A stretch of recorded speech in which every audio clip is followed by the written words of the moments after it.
Modern research in the field of hypnotism began with the researches of Antoine Mesmer in the 18th century.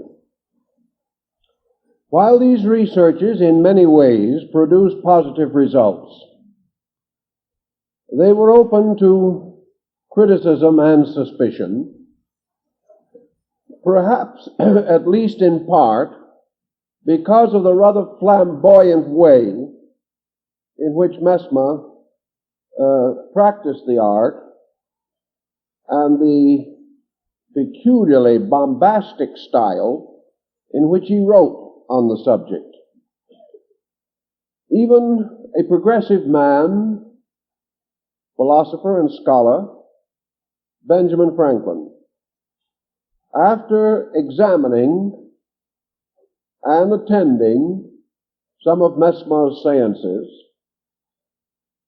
declined to affirm his belief in the validity of the phenomenon. Scientific bodies were particularly unhappy about the whole subject. But it must be admitted that enough doctors and scientists became interested to cause a heavy controversy, which locked the subject for nearly 75 years. It was in the middle of the 19th century that an English physician began to experiment with the theories of Mesmer and applied them cautiously but successfully to a number of cases that came under his personal care. He changed the name from mesmerism to hypnotism, and again brought down the wrath of the gods. In this case, the gods consisted not only of scientific bodies, but of religious groups and public opinion itself. It is quite probable that public opinion was rather heavily influenced by certain clergymen who thundered against hypnotism from their pulpits in the same way that they had also thundered against anesthesia. The popular mind, however, came to regard hypnotic technique as a kind of magic. It involved all of the romantic overtones that have been preserved to us in the story of Svengali. The hypnotist was a satanic person, weird, strange, and actually a sorcerer out of the literature of the Middle Ages. His methods, being poorly understood, were richly misunderstood. And the popular mind came to the conclusion that a visit to a hypnotist was very much like a pact with Satan.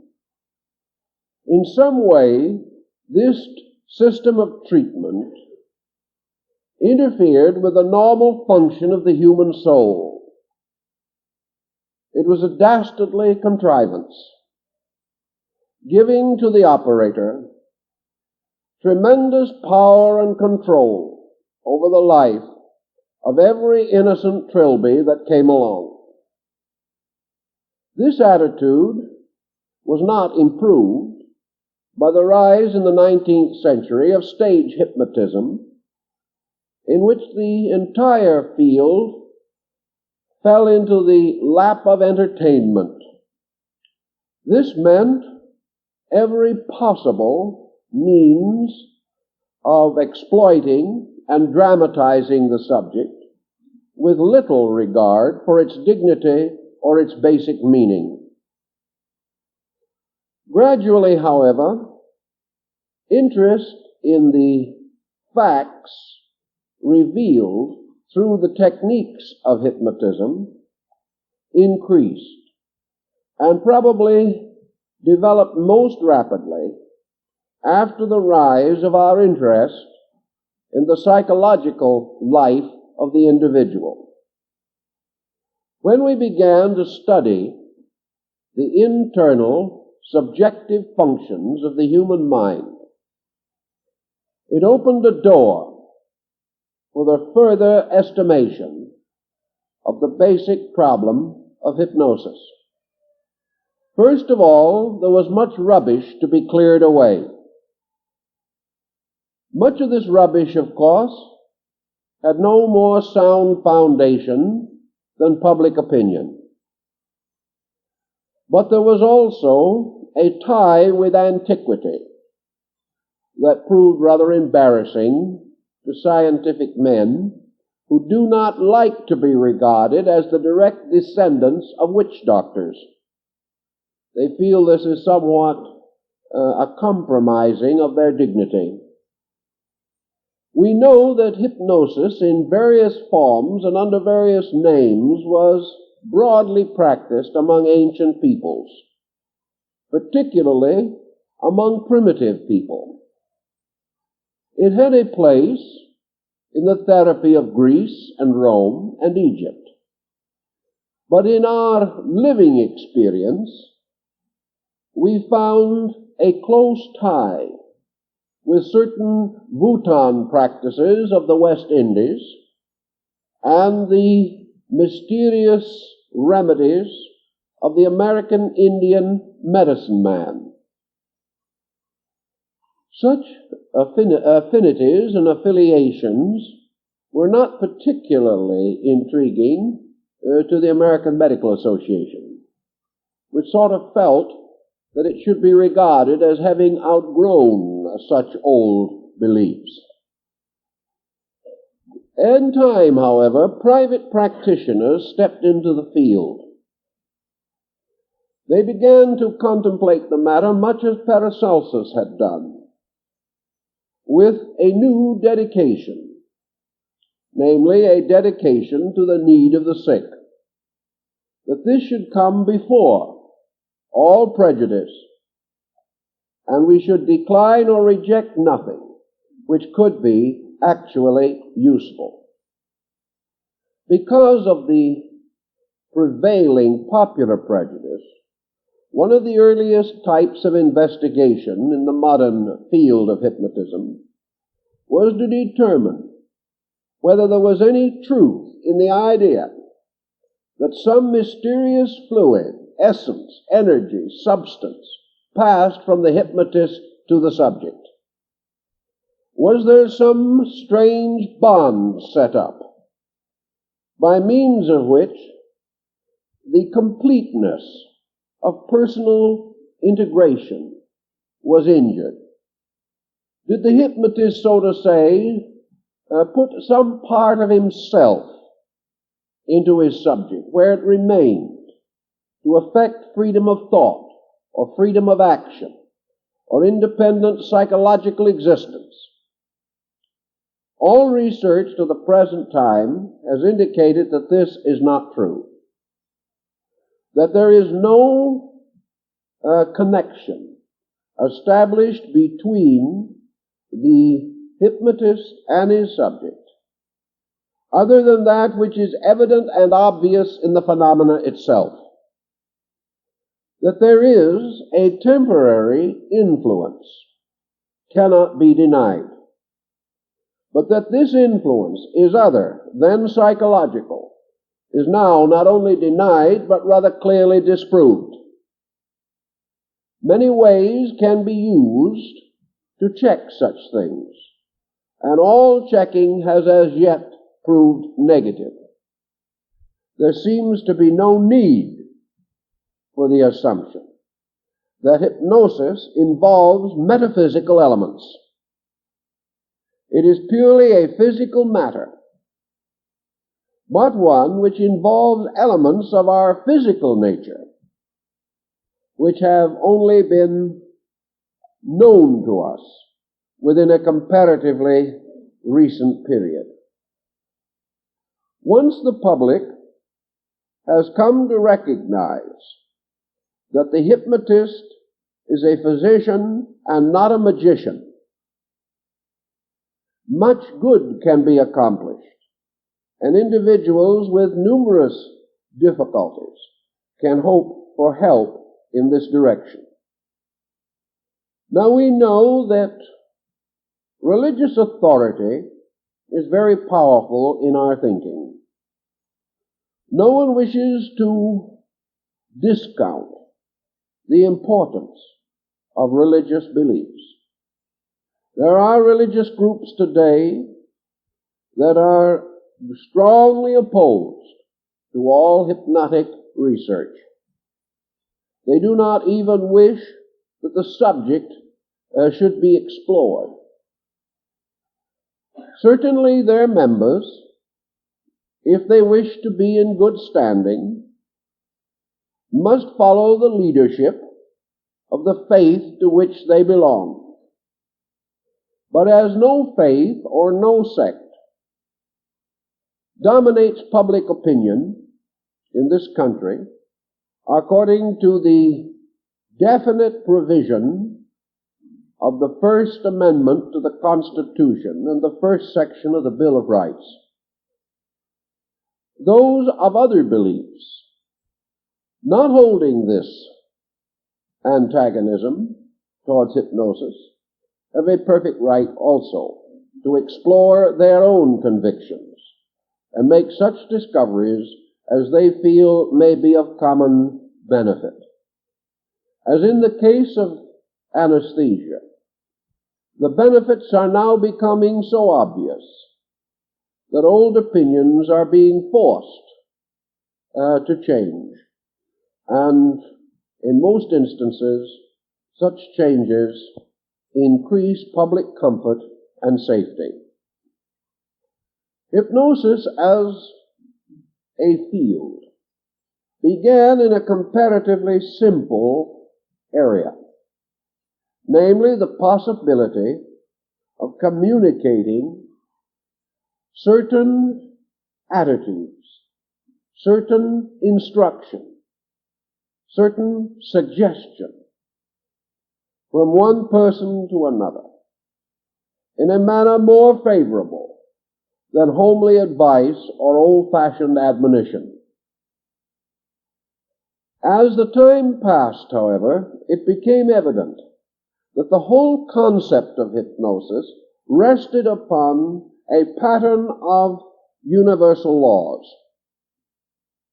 That these laws not only invited one use, but opened a broad field of research, a field capable of making a variety of contributions at different times and under different circumstances.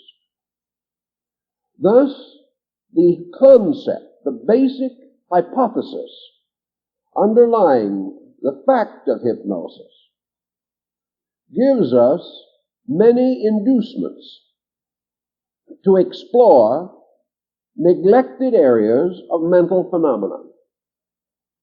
There is even a suggestion, a hope, that out of the byproducts of hypnotic research there may come an entirely new concept of therapy, a concept which will not involve hypnosis as we know it today, or at least only in small part, but which will drive home to us one of the most important truths in the entire world of therapy, namely the possibility that man can become his own physician, that the individual possesses means for restoring health on many levels by the use of energies resting within himself, rather than by the use of comparatively violent medications and drugs. So if hypnosis leads us into a field of drugless therapy, we may do the body a great favor. For under our present system, we must first use the drug to get over the malady, and then we must use every resource of the body and mind to get over the drug. Consequently, we fight death with a kind of death, and we are not always sure which kind is going to win. In this case also, we come to certain truths or principles which we must explore. And as is so often the case in all fields, and this is not unique to our present subject, the primary facts, the essential principles, are as yet elusive. We have only secondary facts. We have only observed or recorded knowledge. But the very core of the subject, the very nature of the hypnotic influence itself, though approximated, cannot be fully defined. We know that the principal problem is to discover, if possible, how the human system reacts to suggestion and to what degree it can react, and in what departments of structure or function the effect of hypnosis can be seen or noted. What is the hypnotic state as we understand it today? Some have said that it is an artificial somnambulism, that the individual can be put to sleep in many ways, by a narcotic, by an hypnotic drug, by hypnotic suggestion, and by just plain boredom. Up to the present time, however, we have not been able to standardize the therapy of boredom. But we have been able to observe that certain drugs will produce forms of hypnosis. This is one of the points that reminds us that it is not the result of the mental attitude of an individual. We also realize that somnambulism is a form of sleep and is usually an artificially induced, trance-like sleep condition. Somnambulism, however, is found without hypnosis, and there is a considerable structure of knowledge bearing upon natural and automatic somnambulism. Somnambulism as an artificial or induced form of sleep suggests that in some way it derives itself from the natural form of sleep. The principal factors in sleep, as we know them today, are fatigue and the rapid increase of toxin in the body due to the breakdown of structure under activity. The individual goes to sleep for several reasons, one of which is that he is tired. Hypnosis originally worked upon the hypothesis that the operator induced an artificial fatigue. And it was found that this fatigue could be most easily and quickly induced by fatiguing the optical structure. The individual under eye strain fatigued rapidly.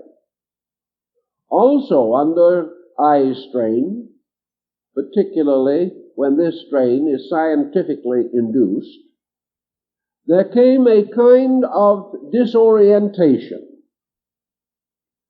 which increased fatigue and caused the person to seek escape in sleep exhaustion. The second possibility that has been brought to our attention is that hypnosis is closely associated with the phenomenon of hysteria. We know that hysteria, as it is studied psychologically, has very little in common with what we call an hysterical outburst. In the 19th century, it was proper, in fact, practically required, that ladies become hysterical under all critical situations.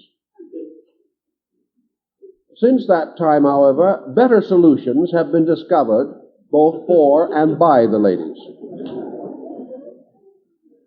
Hysteria is actually almost a paralyzing experience. It causes the individual frequently to lose consciousness under some kind of excitement, pain, fear, particularly psychic fear and psychic pain. Hysteria was an excitement, an almost instantaneous nervous breakdown, which, because the damage was comparatively negligible, enjoyed a rapid recovery, usually in a few moments with the aid of a little ammonia or smelling salts. It is conceivable that fear, as we knew it in the 19th century, particularly fear of the unknown, which involves the hypnotic concept, caused individuals to become disoriented in the presence of hypnosis, and therefore subject to a kind of hysteria or a blacking out of their normal conscious function. This concept had some merit, but now we go perhaps even further. We know now, for example, that sleep is not what we always thought it to be. There is more than one cause of sleep. In fact, there are more than the several causes we once recognized. We now know that a very powerful factor in sleep is habit.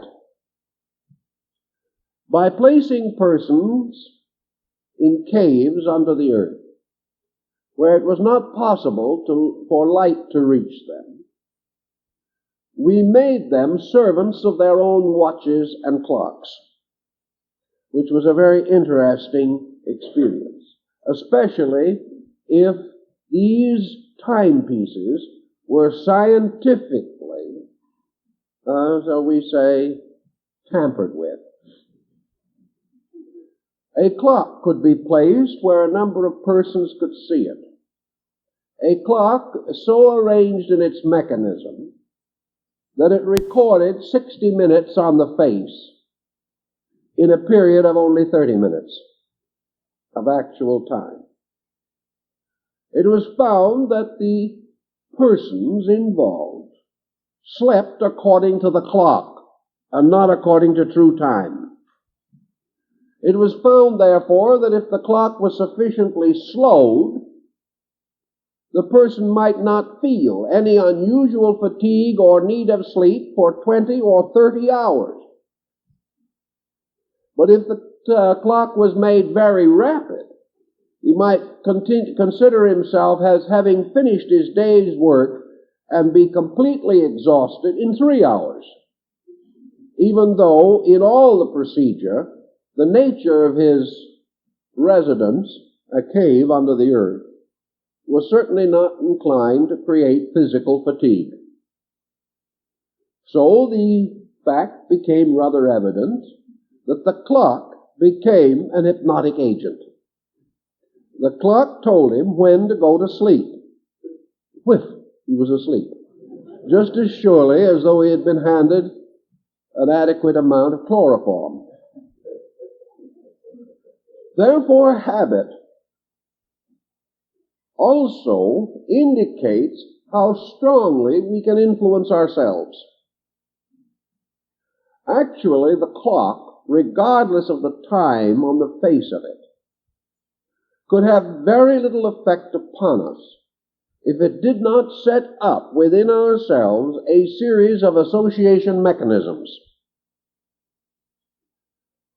We told ourselves the meaning of the time on the clock, regardless of the truth involved.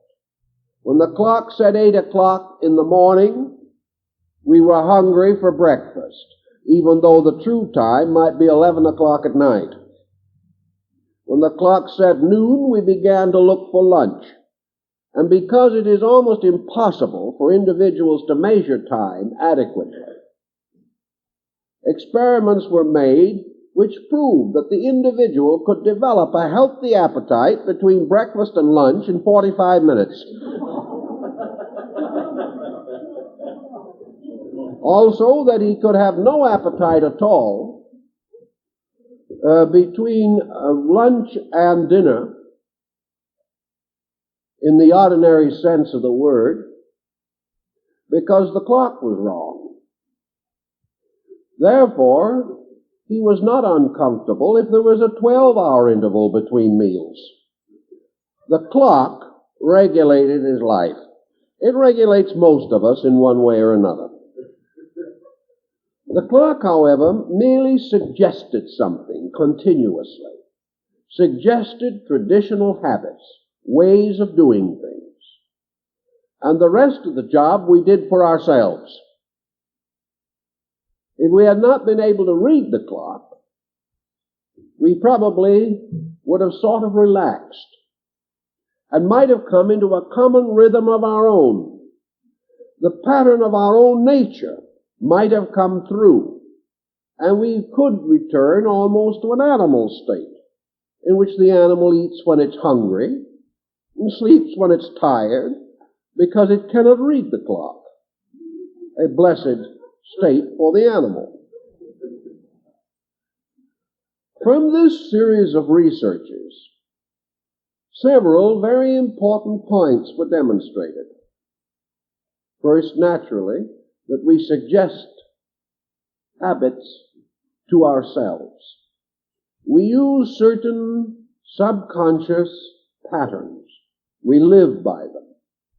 And our entire pattern of expectancies is dominated by them.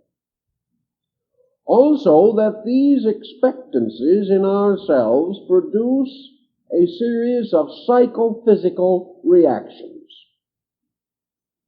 Hunger is not of itself completely a psychic thing, although it may be influenced thereby. Normal hunger arises from normal need, but it can be artificially distorted so that it can occur more rapidly or less rapidly than habit.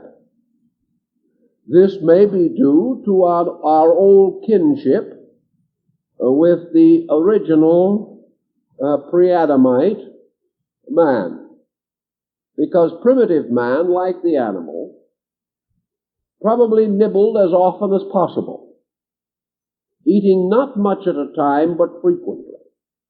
And the entire regulation of nutrition, sleep, exercise came to man as the result of purposes of his own, artificial situations that he himself set up. Working hours depended upon regularity. Man gradually set up rules to govern fatigue, hunger, and many other habits. These rules ultimately became a part of his subconscious life. When, however, his conscious life is disordered in any way, the old rules which never really changed, the rules which were before man's self-consciousness, simply assert themselves once more. Thus, man has a certain capacity to perform any function at almost any time.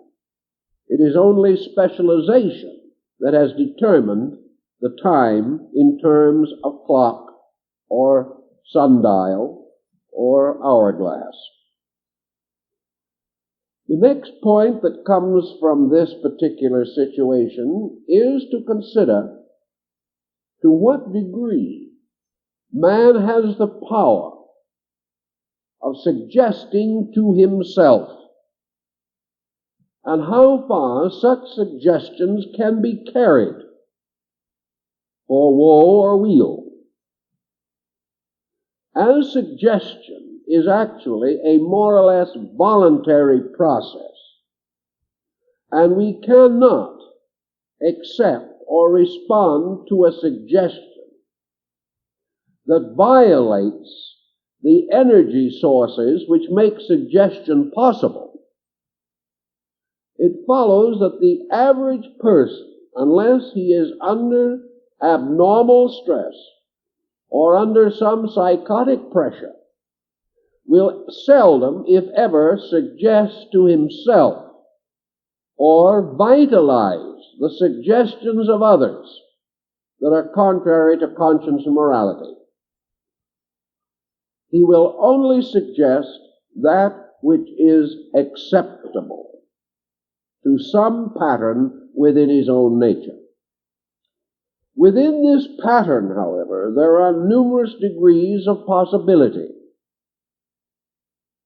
We know that the simplest of these suggestions in hypnosis, sleeping and waking, is only a beginning. The suggestion has already been demonstrated to have a number of possible applications and specializations.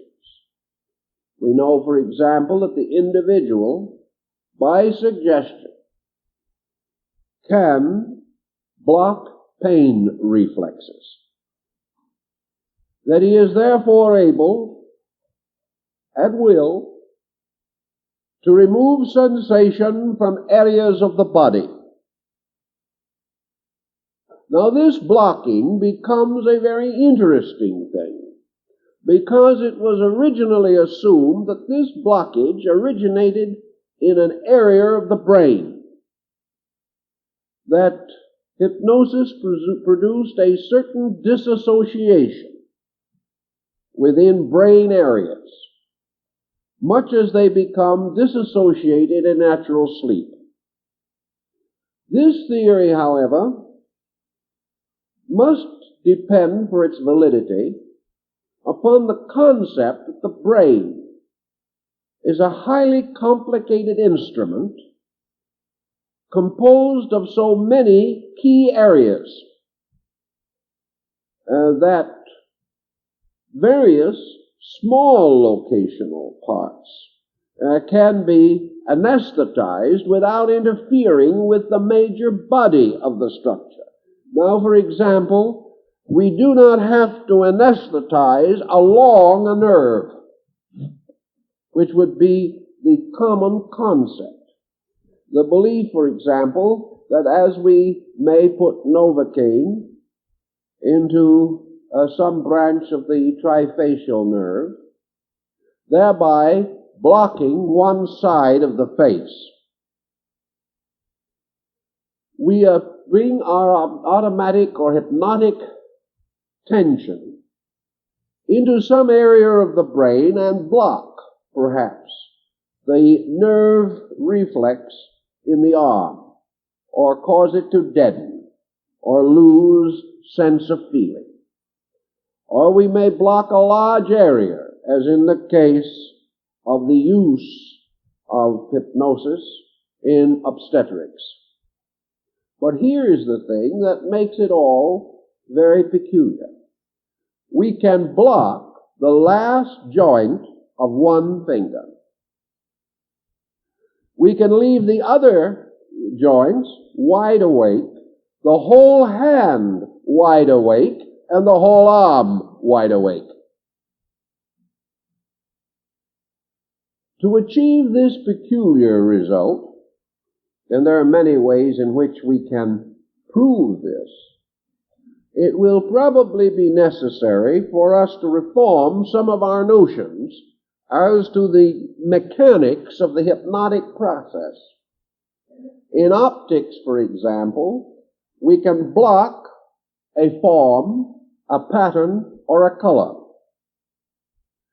We can take a large room with 100 persons in it, and under hypnotic suggestion, we can block the subject's ability to see one of those persons, but continue to see the other 99.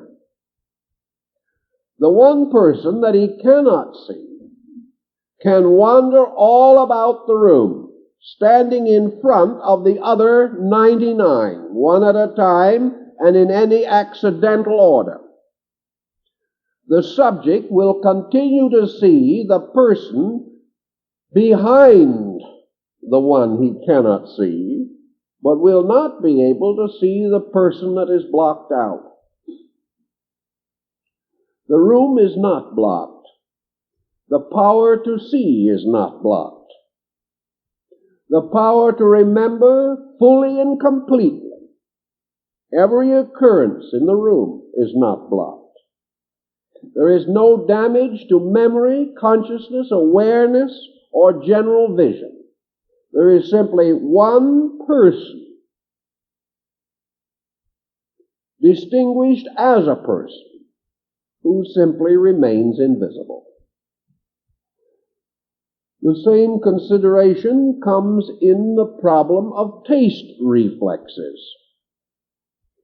We can cause an individual to enjoy food with all of its most delicate flavors and can completely block out the taste of onion. We can dose everything the individual is eating with onion. And we may have previously learned that onion is one thing he cannot eat or which distresses him profoundly. Yet he will eat and enjoy all flavors and swear there was no onion in the food. We can hand him the onion, and by blocking his visible sense of the onion and his taste sense, we can let him eat the onion, and he will be convinced that it is an orange, a pear, or a cucumber. Yet no other part of his mentality is interfered with. On a still more interesting psychological level, we can also cause him to project from himself as visible phenomena conditions which have no existence. To return to this 100 rooms, these 100 persons in a room. A person can be caused to be visualized in that room who is not there, can be seen as clearly and easily as any person who is there. The subject who has visualized this person, who does not exist, can go up to him and shake hands with him, with no sense that the handshake is not with another person as solid as himself.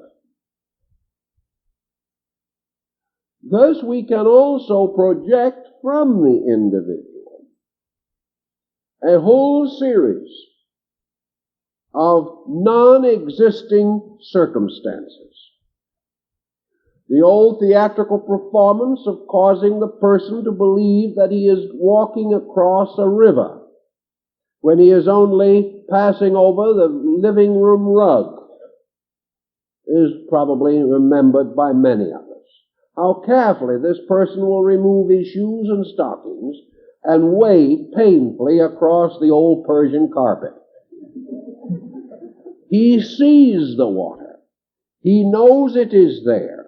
He feels that it is wet and cold. And yet, there isn't any. go on into other fields of possible suggestion. And remembering always that the only way that the person can receive this suggestion or visualize it is by a kind of personal acceptance of it. We also begin to ask questions that probably will become more important 20 years from now.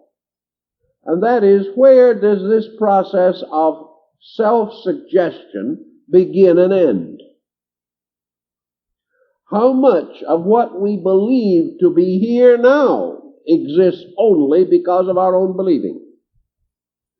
What part of the universe is the projection of our own general acceptances?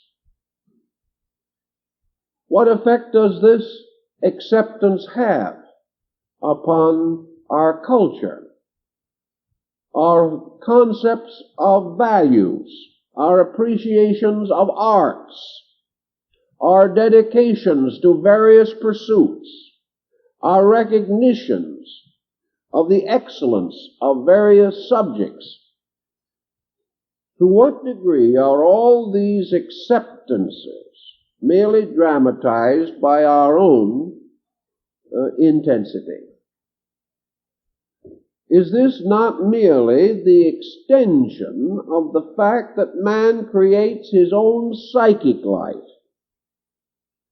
and therefore can project this psychic life upon the things that are occurring around him? Is this one of the basic causes of prejudice?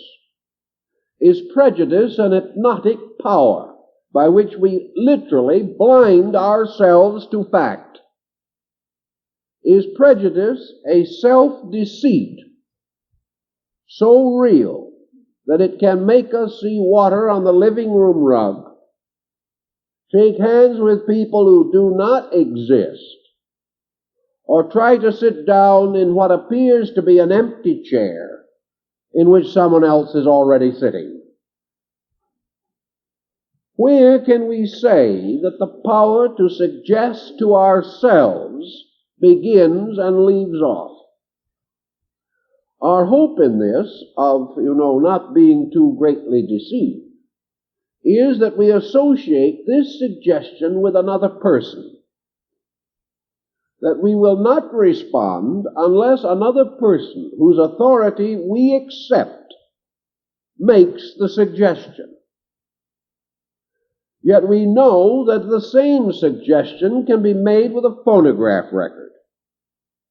That it is perfectly possible for an hypnotist on a television program to put part of the visual audience asleep.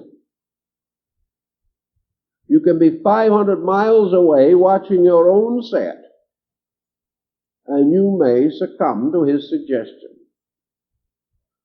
What other suggestions do we knowingly or unknowingly accept? What is the phenomenon of the dictator, of the political policy? What is advertising? These things may all be suggestion pressures, causing us to lose a large part of our own orientation. The study of suggestion may lead ultimately to a realization of how we deceive ourselves, and also relieve us of the opinion of our friend that we are merely doing things badly because we are unpleasant people. Perhaps we are not unpleasant at all. Perhaps we believe what we are doing, and to us it is just as real as it is unreal to someone else. This, of course, can lead to quite an area of speculation. We know psychologically that there must be some valid association between the subject and the hypnotist. But this association is one of psychological acceptance. The hypnotist does not force himself upon us. We force him upon ourselves. We suspect him of abilities, and conversely suspect that we cannot resist them. We also work by contraries. For in some instances we insist that we are not susceptible, and insist that we cannot be so influenced. But in such cases we usually protest too much. And often this is only an effort to hide our own fear that we can be influenced.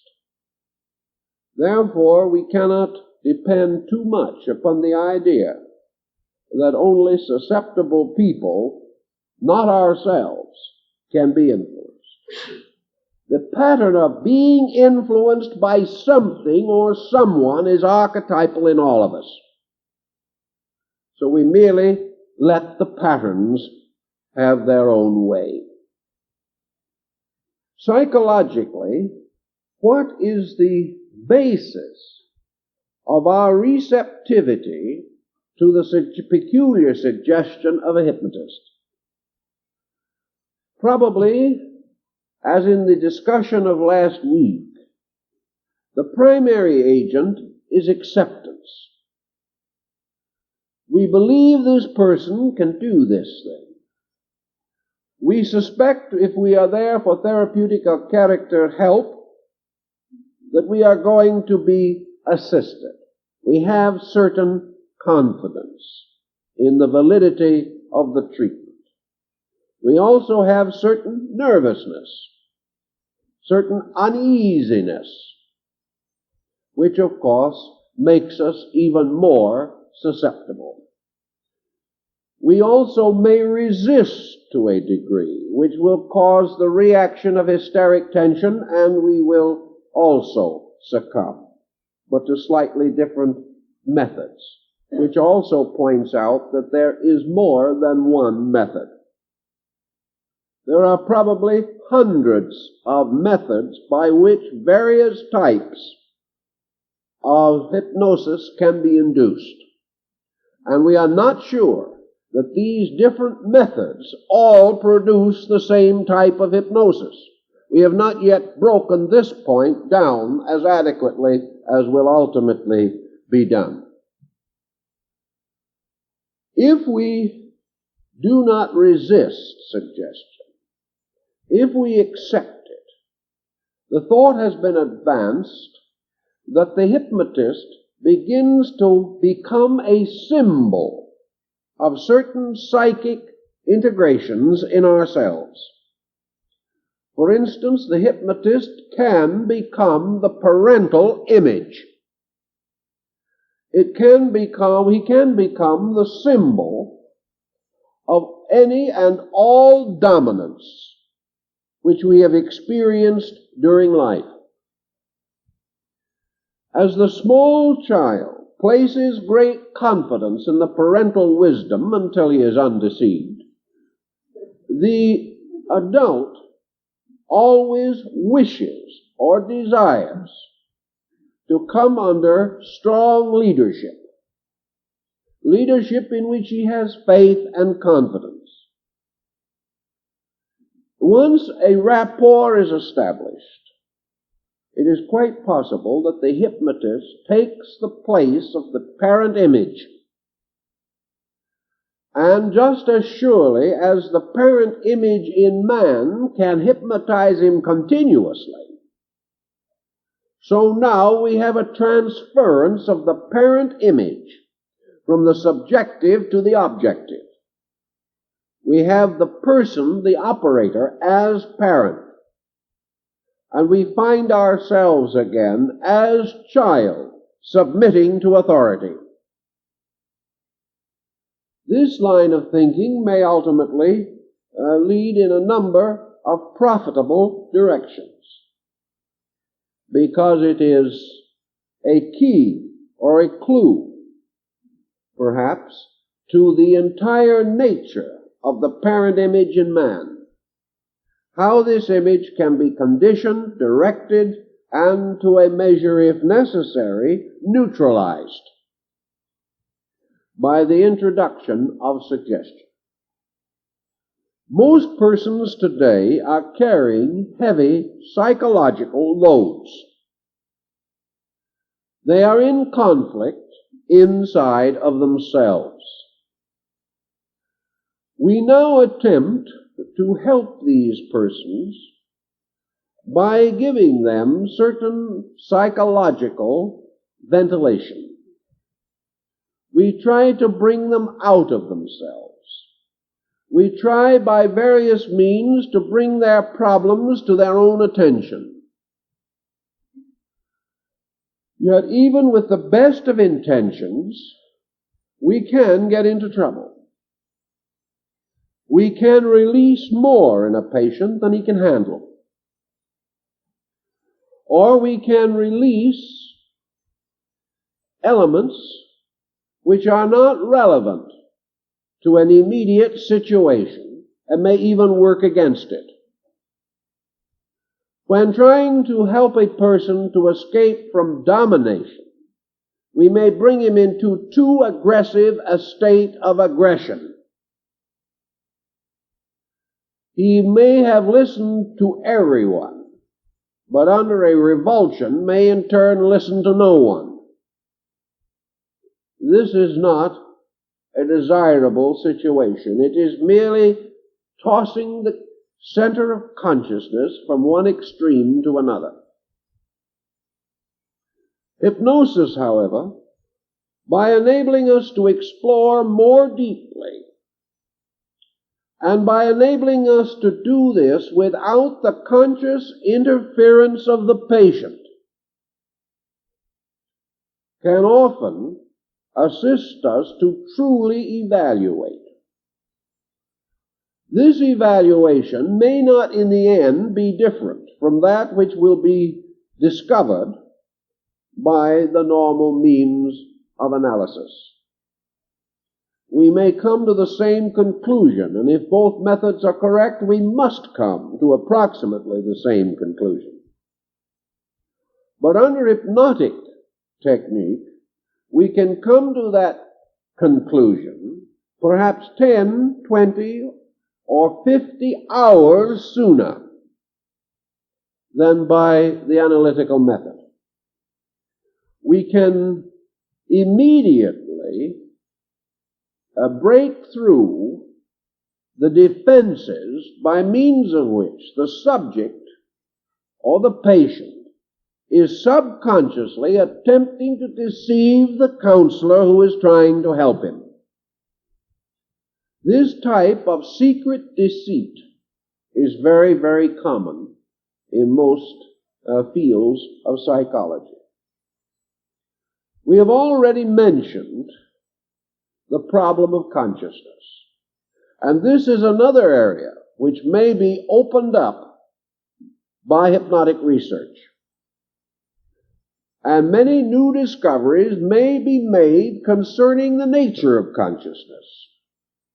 Some of these discoveries going back to opinions held long ago, but in the meantime rejected, because there was no adequate means to check them, and they did not fit into the gradually evolving structure of present attitudes and ideas. One of these points has to do with the location of consciousness in relationship to the body. Now, we're not going into a metaphysical discussion of this, but rather the relationship of consciousness in what might be termed the nervous field of man's physical and corporeal structure. Is consciousness actually located in an area? Is consciousness primarily located in the brain? Does it arise, as some have held, as a reaction to certain brain stimuli? Or is it the source of these very stimuli themselves? Does consciousness, as some mystics have held, reside primarily in the human heart? Or, as is now beginning to be more suspected as the result of hypnotic research, is consciousness diffused through every cell of structure? Is, therefore, consciousness a diffusion, as Buddha thought it was? Is consciousness something that, like salt and pepper, is scattered everywhere through the structure, seasoning it all and giving it all life? If consciousness is resident with life in structure,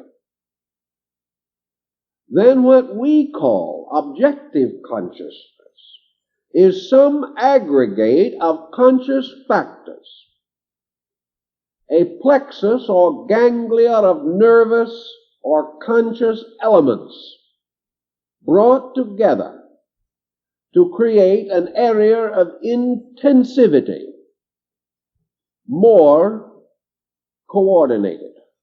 And does this intensified area then in turn react upon the less intensified area to serve as a control mechanism? In other words, do we gather up areas of consciousness and make them directives over non-organized areas? If such is the case, how do we do it? Is this consciousness actually under the control of the mind? Is it free of the mind? Or is the mind itself merely an expression of it? We used to think that it was under the control of the mind. This we are beginning to doubt. We used to think that it originated in the mind and was identical with it. This also we are beginning to doubt. And our present tendency is to suspect that consciousness includes the mind, and that the mind is a kind of focal point set up for the distribution of consciousness through structures having organized mental neural structure or nature.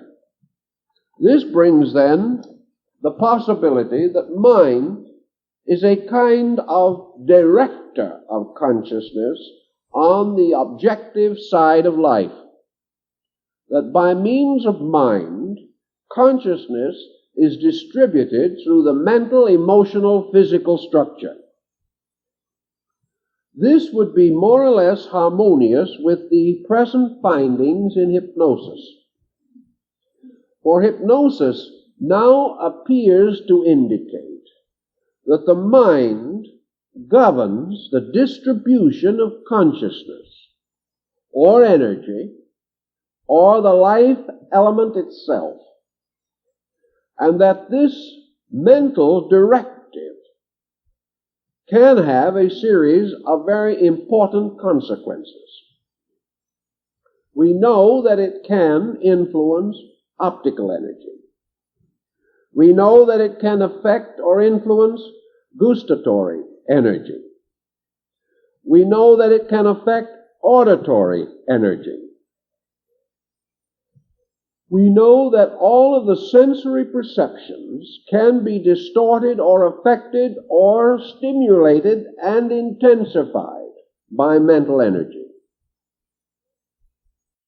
We know also that when these become intensified, there's the reaction to them, or the reaction to the stimuli of exterior contact, is carried more clearly and more perfectly to the mental center for distribution and for recollection and as a force in the development of attitudes and character.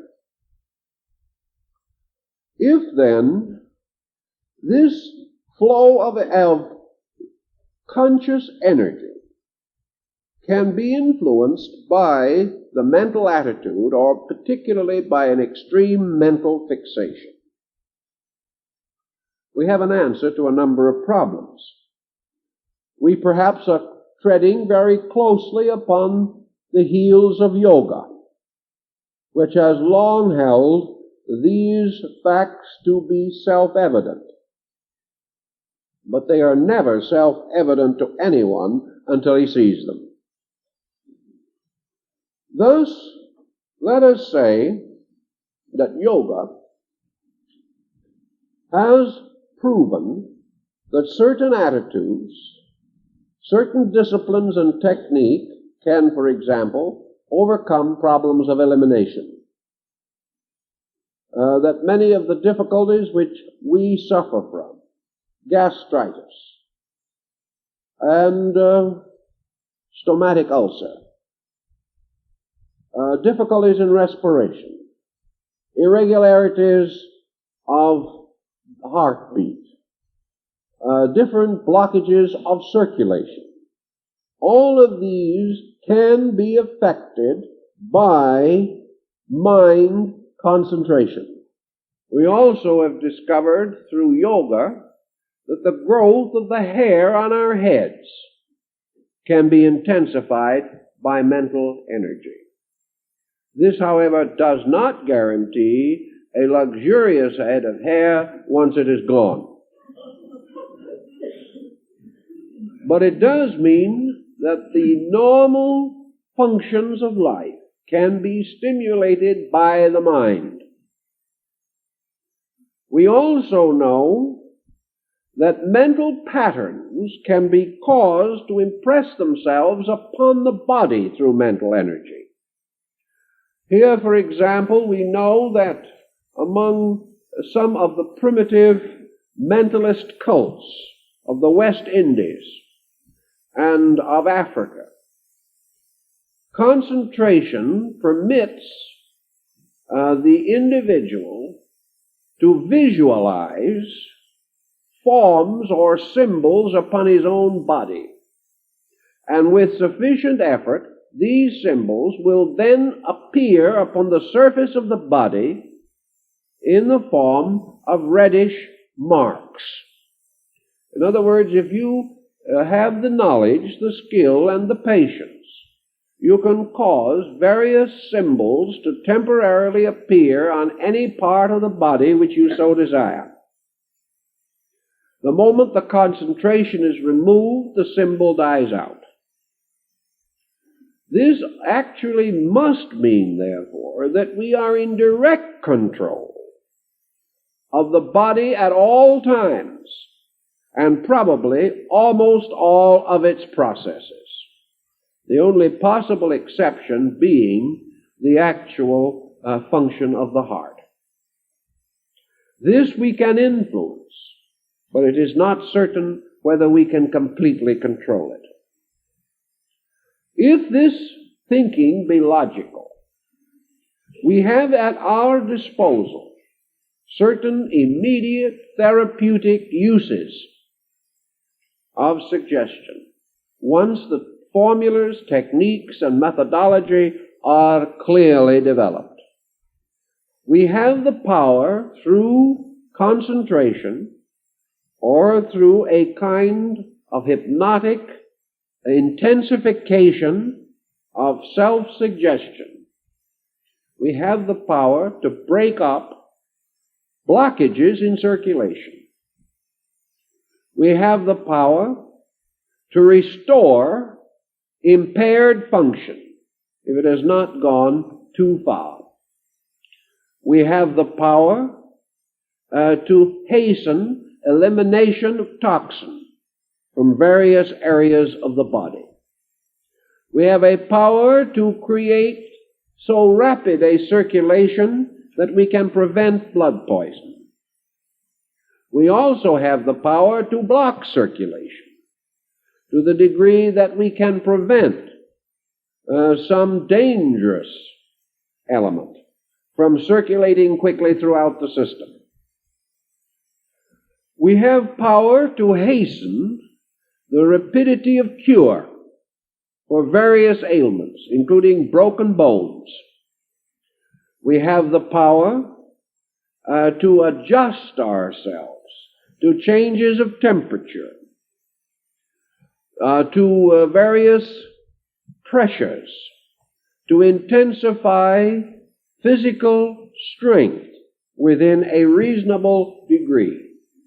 This we realize the moment we recognize also that in cases of certain mental disease, the strength of a comparatively healthy person, a comparatively weak person, suddenly becomes excessive.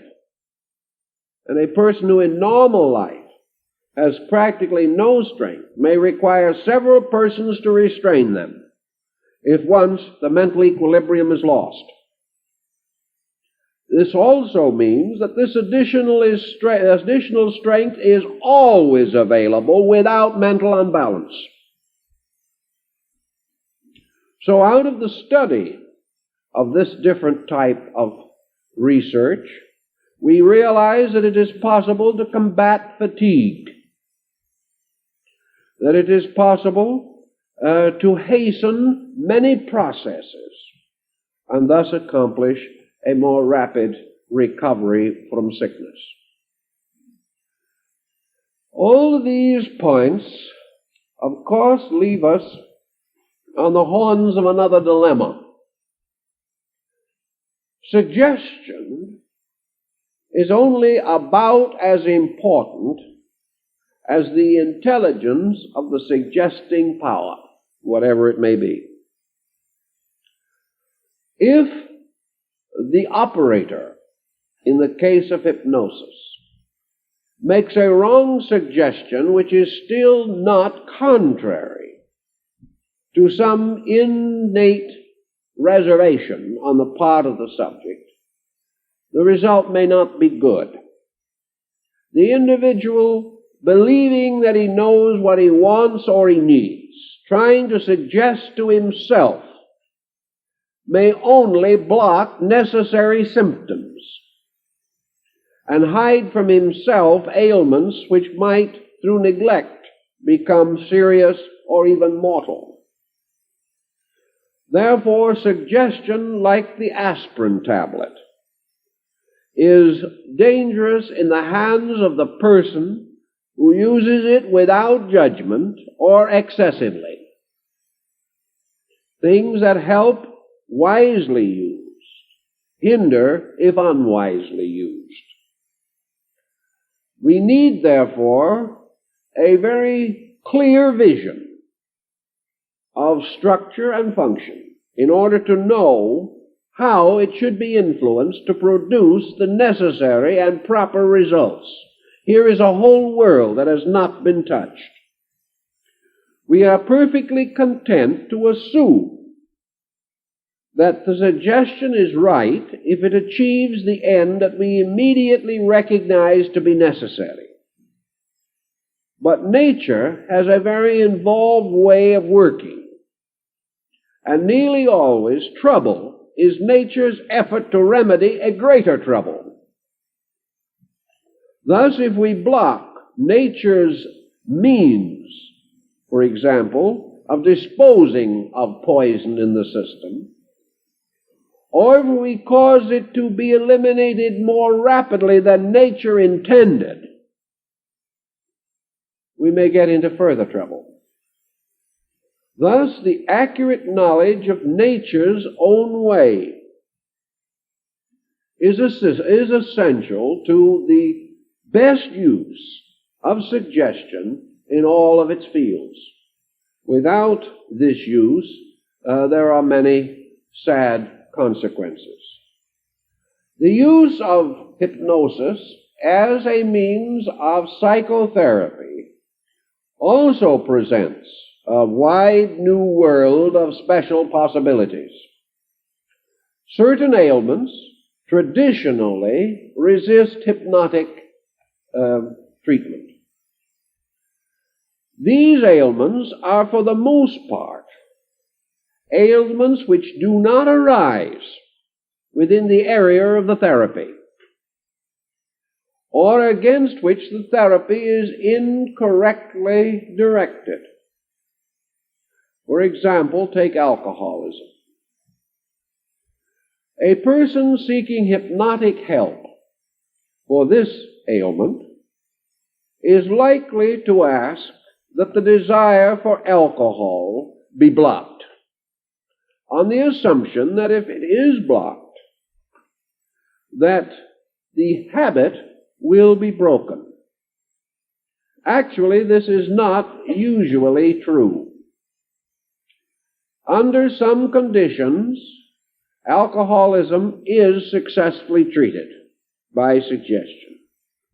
But as in all forms of medicine and in all forms of therapy, the results are not standardized. That is why we actually refer to medicine as an art rather than a science, is because we are not able to standardize the results of treatment. We have a wide explanation for this, developing primarily from the utter individuality of the construction of each individual. We are all different. Therefore, because of innumerable factors of difference, we will not react in the same way to various medications. There is more to it than difference. And the case of the use of hypnosis for alcoholism is at point. Alcoholism is itself only a symptom. Very few persons actually drink because they enjoy the taste of alcohol. They do so because, perhaps, of social pressure, but to become truly alcoholic because of psychic pressure. This psychic pressure means that there is something within the psychic compound itself which is out of order, which is not adequately sustaining the integrity of the individual. He is suffering from psychic stress. He is suffering from worry, from fear, from perpetual adolescence, from any one of a number of ailments. And the alcoholism is merely the breakthrough of these symptoms. Therefore, to use hypnosis to correct it by directing the hypnotic suggestion in the form of, I do not want alcohol, may be saying no more than the individual himself has already said to himself 1,000 times. The blocking of this outlet is possible temporarily, but very temporarily, because the pressure behind has not been touched. The real situation has not been reached. Hypnosis, then, as merely a sedation of some kind, as merely a temporary liberation from a group of symptoms, supplies only a very small part of its contribution. The larger contribution lies in the digging in to the various elements of the situation. Let us take for a series of possible examples. Under hypnotic pressure or under hypnotic influence, children have been taught to read and write who are otherwise very slow in this ability or in these abilities. The child has been assisted to keep up with its studies. Spelling has been improved. Memory has been improved. Coordination has been helped. And the ability to, we'll say, arrange patterns of study have been stimulated, or has been stimulated. Thus we see that hypnosis can suggest things to do that need doing. If the person does these things, he himself naturally benefits from the doing. Here we have a kind of habit mechanism which can have considerable result, although again we may have to search behind to find out why the child is slow of learning. Sometimes it is poor instruction. Sometimes it is comparative indifference to the subject. Oftentimes it is psychic stress. All of these elements can be weighed and examined, and by so doing, the facts can become known and worked with. In psychoanalysis, a great problem arises in the isolation of the true cause of a very serious neurotic pressure, frustration, or tension. Usually, the individual has gone through either one intense stress pattern or a series of less intense ones which work together to set up a mechanism in that area. Very often, this stress pattern and the circumstance are not consciously remembered. Therefore, we have the outlet of dreams. Dreams have a certain relationship to psychic or to hypnotic procedure. Just as the hypnotized person is not merely allowed to sleep, but is subjected to certain conditioning so that he is able to serve himself during sleep, or to unfold certain aspects of his nature while unconscious of what he is doing. So in a measure, dreams are a reversal of this procedure. For in dreams, interior pressures push forward into the objective, and powerful dreams can become in their own turn suggestion or hypnotic pressure. Many persons have been hypnotized by a dream and have therefore come under a very strong influence which may have a serious effect upon them. One of the reasons why dreams may come true is because subconsciously we are making them come true. We are determined in some way to fulfill them, or are so strongly influenced by them that this fulfillment becomes an instinctive process in ourselves. Now, in hypnosis, we recognize three distinct levels of influence. We have what may be termed light hypnotic tension. In this state, the individual is able to accept certain suggestions. He is aware that he accepts these suggestions, but he is also aware that his resistance to suggestion has been lowered. He is in a sympathy with the suggestion. He is in a state in which his own attitudes do not rise belligerently against the suggestion. If you say to an individual in his conscious state, "You can control your temper," he will explain to you at great length why he cannot. Why it wouldn't be fair for him to if he could. And that the whole problem lies in the fact that other people badly treat him. Under hypnotic tension, even under light hypnosis, the individual simply forgets all of these secondary considerations. They simply cease to exist.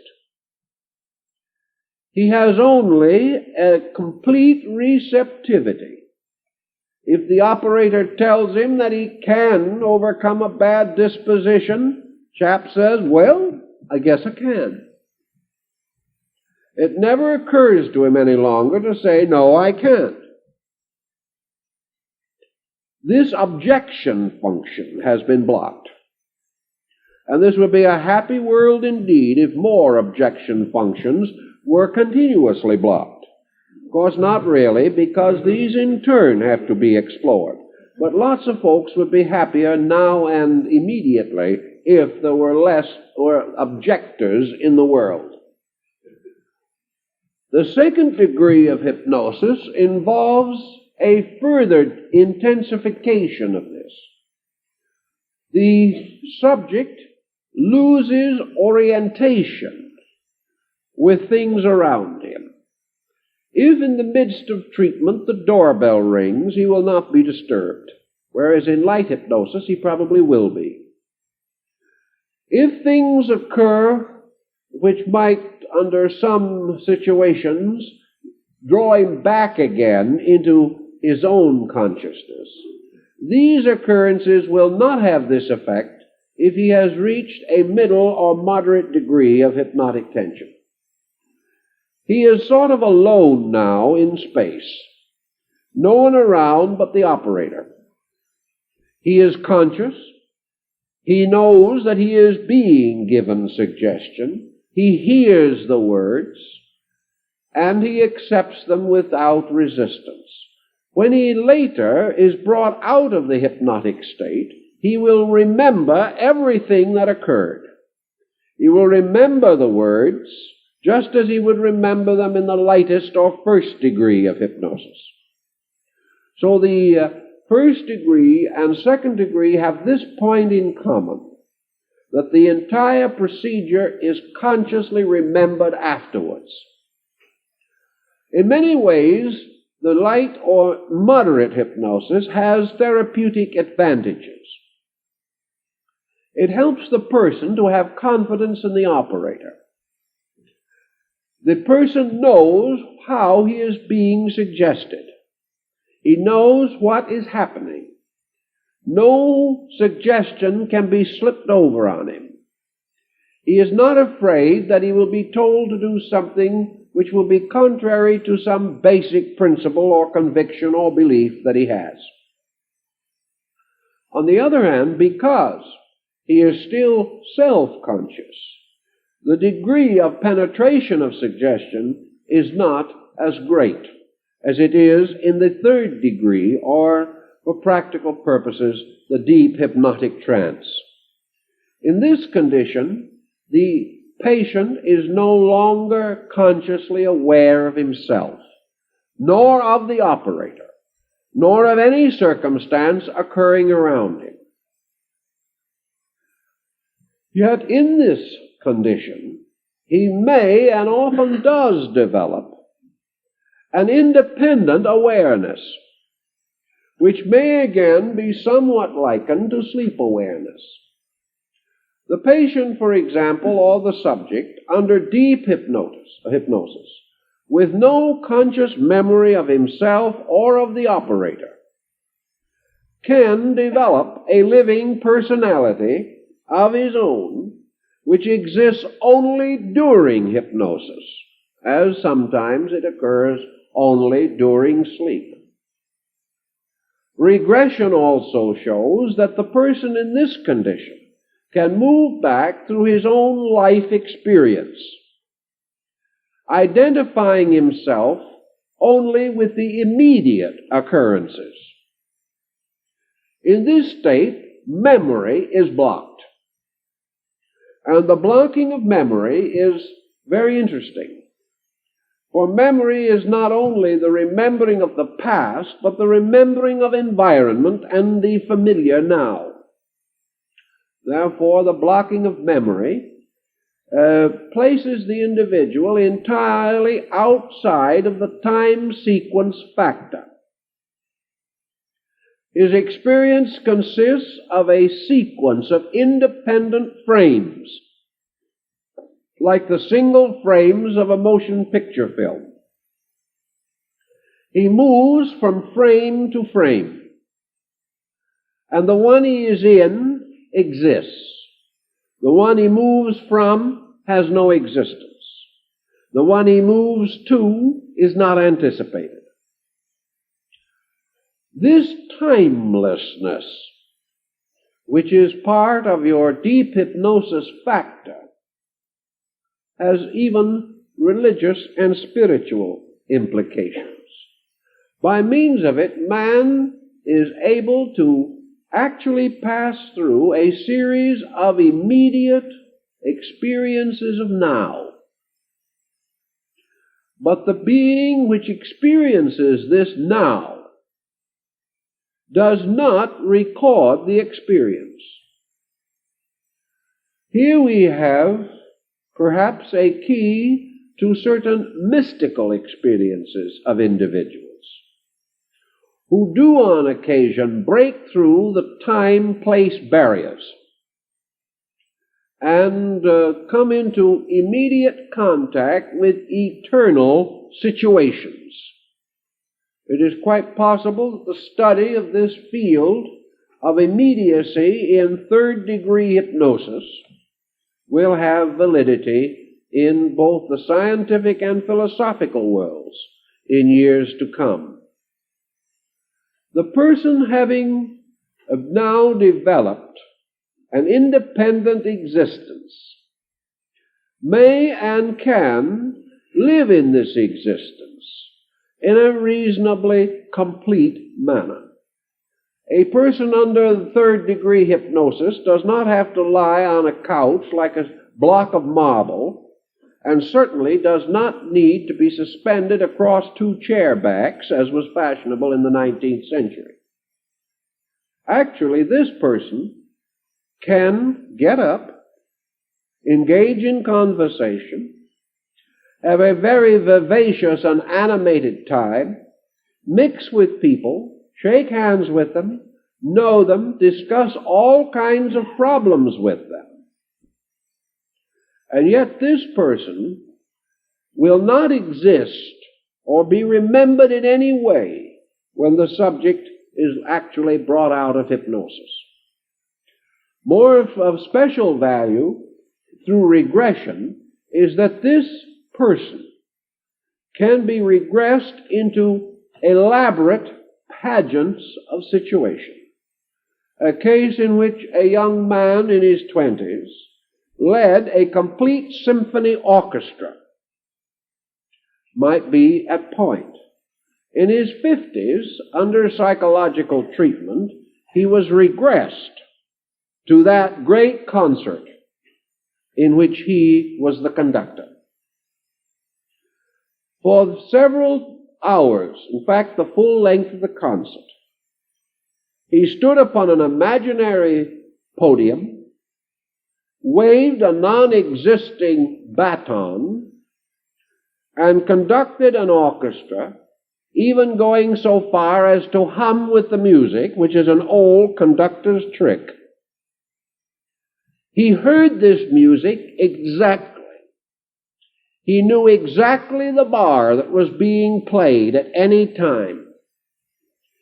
He also realized about halfway through the concert that the first violinist was a little flat. This caused him no end of anguish. He received the applause of a vast, non-existing audience with proper dignity, humility, and exaltation. He lived the whole thing. He was in every way completely re-experiencing something long ago. Every sensibility had this awareness. Now supposing we say that this same person was then returned again to a comparatively calm, sleepless state, and later awakened with the suggestion not to remember. Under such conditions, he would have no recording in his conscious mind at all that he had experienced or lived through again this symphony. What does this tell us? It tells us that this experience which he relived was always present in him. It was not manufactured out of thin air. It was merely given a means of expression. He was living with that symphony continuously, day and night, in himself. It had never ceased. If it had ever ceased, even for a moment, he could not restore it. This gives us a new dimension of memory. It proves to us that memory is not merely the record of the past, but contains within its dimensions the power to re-experience the past.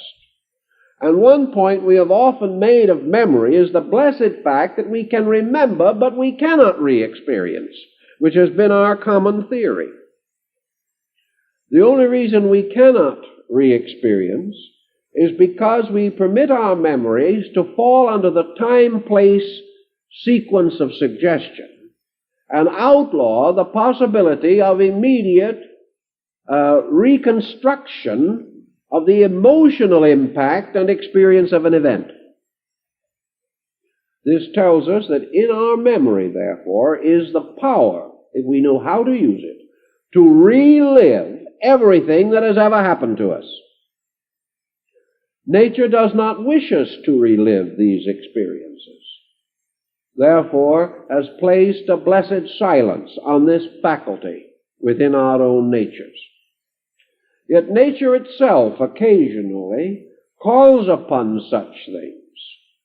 And here is an interesting point in hypnotic control again. The operator, placing the person in this state and inviting the person to re-experience this wonderful concert, or whatever it may have been. The operator wasn't present at the concert. No part of this suggestion came from the operator. He was not forcing the man to relive an experience. To do so, he would have had to impart that experience either in words or in thoughts or in attitudes or in some symbol that would stimulate it. This was not necessary. Therefore, the operator did not create the concert in the person's mind. The operator only made possible the release of this situation that already existed. Here is one further evidence that it is not right or fair to say that the operator forces experiences upon the individual. He frequently permits the individual to experience circumstances of which the operator has no knowledge at all. The same is true in your regression technique. The operator regressing a subject for psychological purposes has no idea what he is going to find. Therefore, he cannot suggest it. Yet if he works upon the patient objectively, he can suggest. We can suggest things sometimes more strongly in a conscious state than we can when the subject is under hypnotic tension. If a person coming to an analyst or psychologist explains his situation and the psychologist says to him, well, I'll bet that's the result of that difficulty you had in boarding school, the patient, seizing on anything, will say, oh yes, undoubtedly. Now I remember it clearly. He is immediately fulfilling the analyst's desire. He is also leading himself into a suggestion that it has been planted, therefore can very well be wrong. But if the analyst, regressing that person to that experience in boarding school, carries the person through it, causing him to relive it, he may find that nothing of real importance actually occurred at all. Everyone was wrong. It would come out finally in analysis, but finally may be quite a long time from now. Therefore, the analyst or the hypnotic analyst goes further. He moves the individual back and forth over time spans. There may be a dozen possible or probable critical situations that have been brought out by ordinary discussion. The analyst drops the consciousness of the person under tension into each one of these situations. And suddenly, in the midst of one of them, the patient passes into the mood of the original occurrence. He suffers, he screams, he groans, he is hurt, he is offended. The bottom has dropped out of his world. It may have been some little thing that the analyst would never normally have looked for. It was that day his parents took the rabbit away from him. It was that day when some illusion, some dream was destroyed. And there we begin to get down to the basis of the matter. Also, we have no way of measuring under normal conditions the nature and detail of this reaction except through the long, confused, consequential meanderings of this reaction through circumstances. By the time an individual has lived with a reaction for 20 years, mixed it into every project of his life, been hurt by it in a dozen different ways, and has been modified in character until perhaps very little of his original nature is any longer apparent. This person has trouble in trying to clearly isolate the real facts about his own problem. But under this type of hypnotic tension, he can tell exactly what caused the trouble. The operator can find out the peculiar psychic twist of that person's childish personality that made this thing hurt him so profoundly. Why it hurt him, how it hurt him, what he did about it. All these things are relived, and the intensity of the reliving reveals the intensity of the psychic pressure.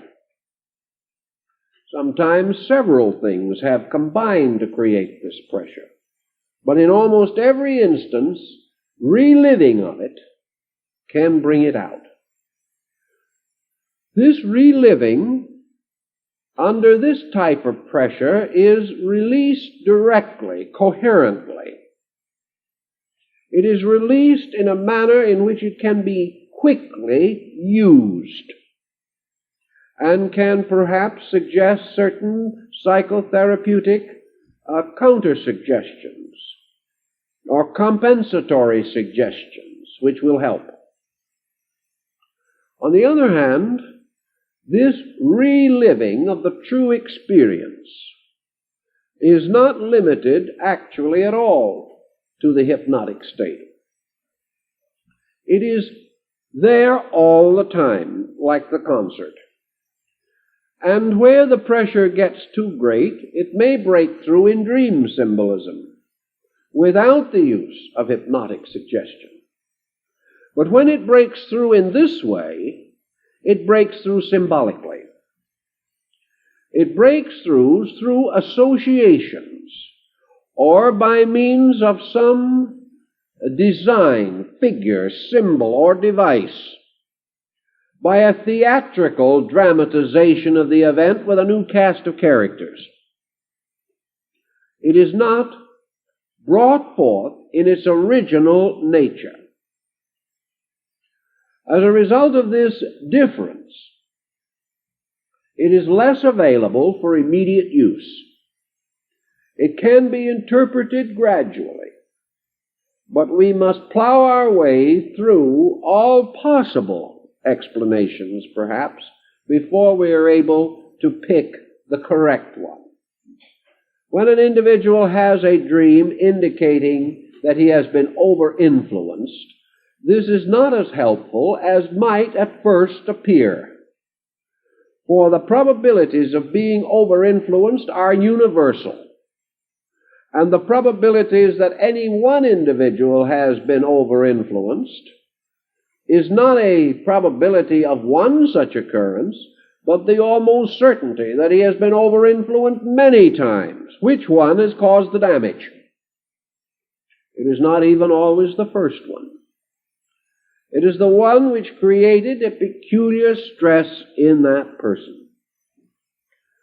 So now, through hypnosis, we get into a peculiar realization that there is a strata of human consciousness, a stratum of life, in which everything is continuously experienced.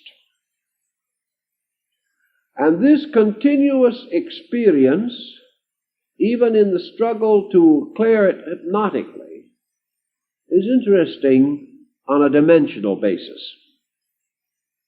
A person, for instance, can relive one situation and then be progressed to another, and so on, or regressed backward. And these experiences are only in this frame-like structure because the operator is moving that way. He is moving from one guidepost to another. He does not know what lies between. He can, theoretically, if he wishes to live long enough at it, complete an entire recapitulation of the entire life of the individual. He can take its waking and sleeping phenomena, and he can cause this person to go through the past 30 years exactly as they happened. Every mood, every instinct, every thought, every reflex, but it will take 30 years because he has to relive the whole thing over again. Yet any moment of that 30 years can be pulled out. If it is dropped back, another moment can be pulled out. Also, the flowing of events will indicate that they can be moved backward and forward at will, and all that is required is a focal point. Thus, out of this mystery can be redrawn or recaptured at any moment, any part of it, simply by focalizing on it. This opens a tremendous field of speculation concerning the interior constitution of the human psyche. It gives us much more to think about and work upon than we have ever suspected before. Under the same general theme of hypnosis, we move toward what might be termed the future, the development of the techniques of this subject as they may apply. We know, for example, that in the life of the person today, most of his basic problems are unsolved. He is helped, he is hindered.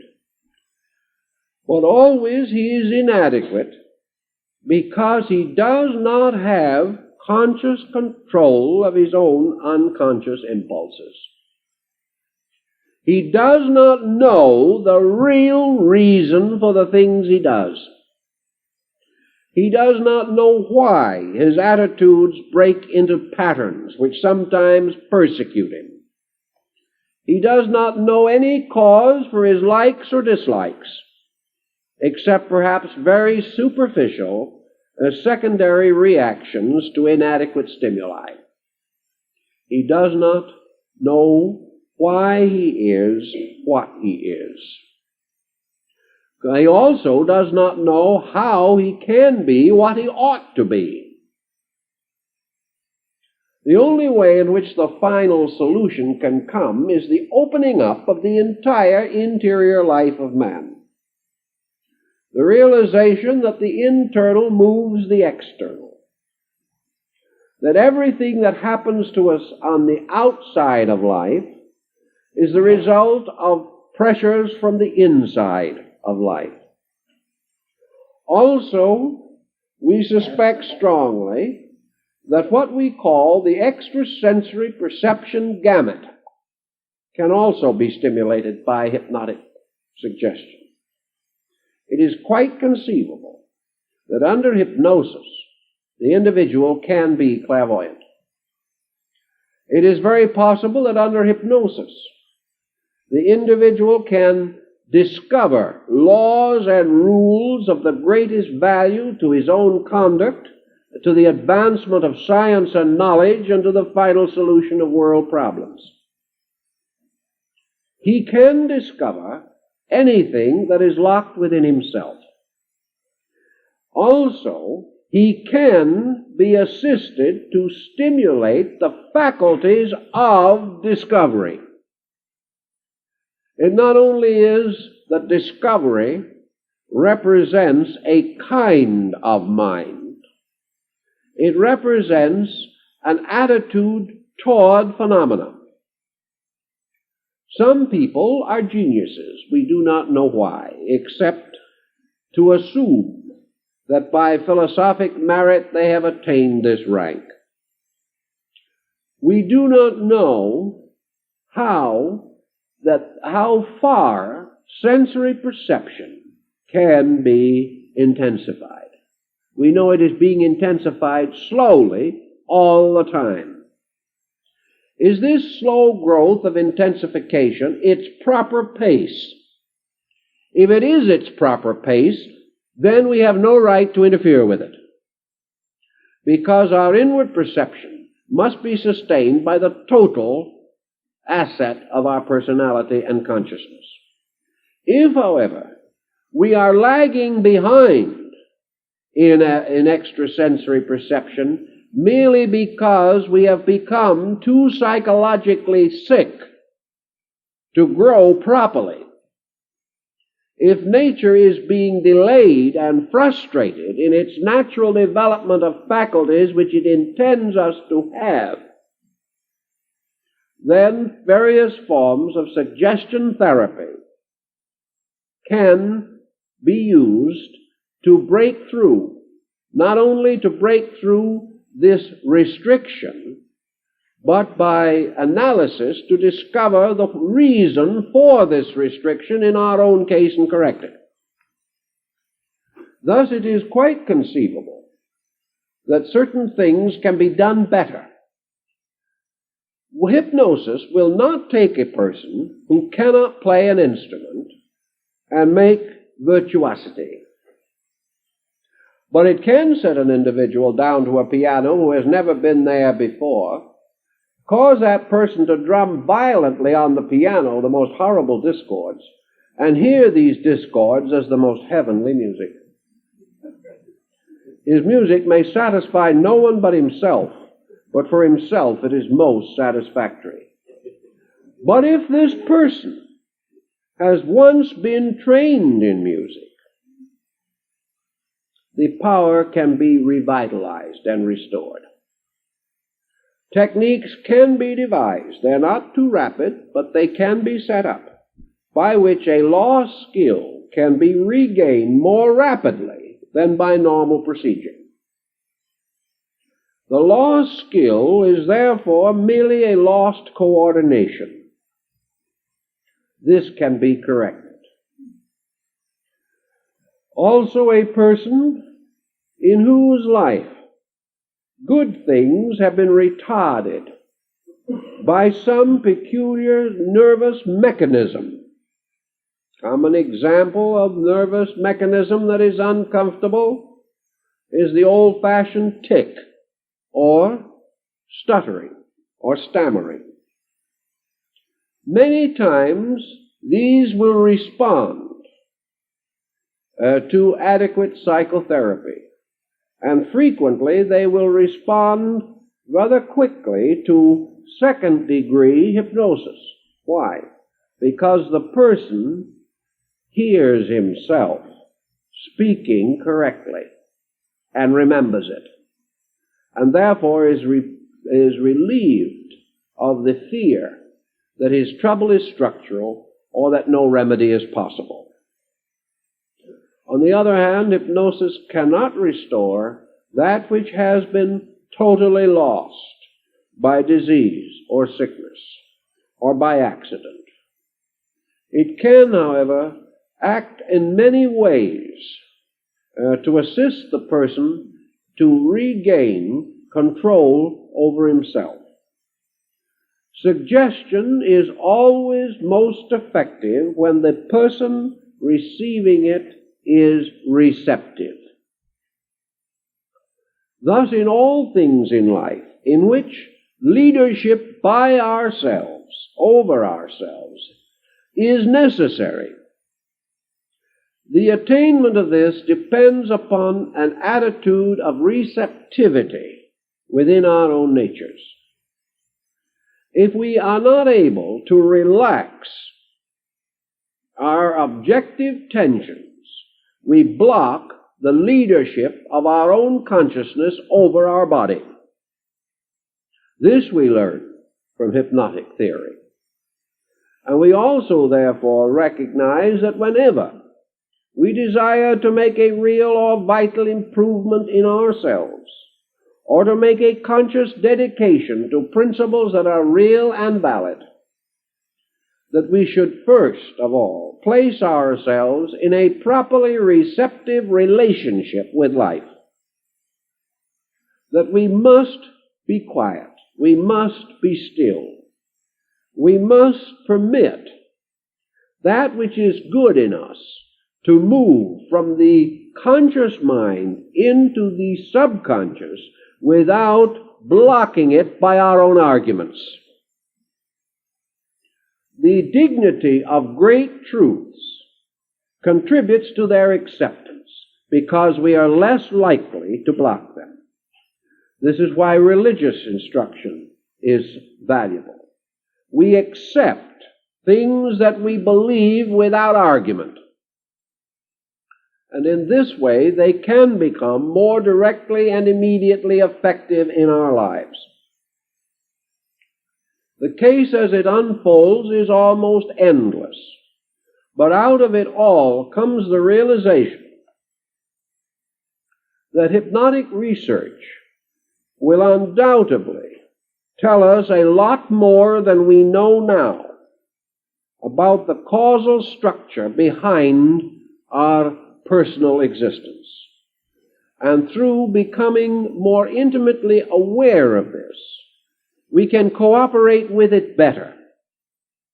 And by discovering more of the dimensions of the subjective universe in which we live, we can orient ourselves more effectively. Thus, we do believe that as time passes, research in this area can be both practical and beneficial and will advance both theoretical and practical knowledge. Time's up.